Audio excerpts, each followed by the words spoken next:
Hey groupers, Pastor Marshall here, ready to talk about unity. I wonder, first and foremost, when is a time in your life that you felt a unique sense of unity? Maybe it was in a church that you were a part of, maybe it was in this church that you're a part of, or maybe it was a church event that you went to. I remember I went to a Promise Keepers at the University of Arkansas's football stadium, and there were like 80,000 guys there. And I remember just feeling it in my core, just viscerally feeling the power of the Holy Spirit and the unity that was happening there. I wonder about you. When was the time that you had a unique experience where you felt unity, the unity that was in Christ, with a bunch of other people that were from different churches? Well, Jesus prays for us about when we believe through someone else's message. And so just share with your group, when did you first believe? And who was the primary message giver? Now, the next thing we're going to do is different than we've done in a long time, and we're going to pass out some spiritual gifts tests. They're probably in your notes right now. And so we're going to just take some time. Just take about 10 minutes, 15 minutes for everyone to score themselves, go through this test. And you're going to come up with a list.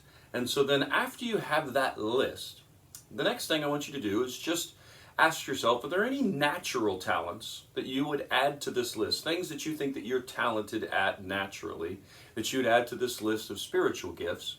And then I want you to go over the list with everyone else that you have created and brainstorm ways that your spiritual gifts, your natural gifts, could be used to advance the mission here at LCC.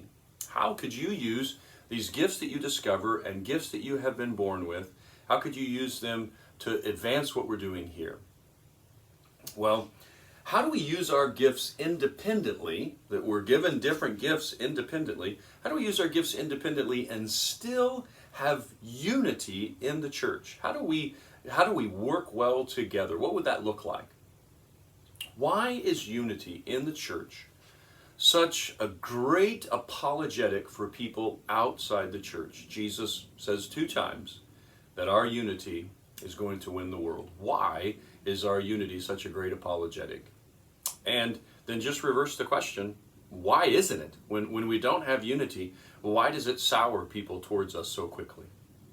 Well, just a quick Bible study on John 17. But before we finish, just to remind you of the application that we made this week, I've challenged you to think about a relationship that you have. It might be with a family member, it might be with a coworker, it might be with a neighbor. They go to a different church. They're part of a different church, but we are Christians in the same community. And I want you this week to celebrate that relationship, to go to that person, acknowledge that we're all in Christ, and do something to celebrate the Christianity that we share together. Have you done that yet? God bless. Bye-bye.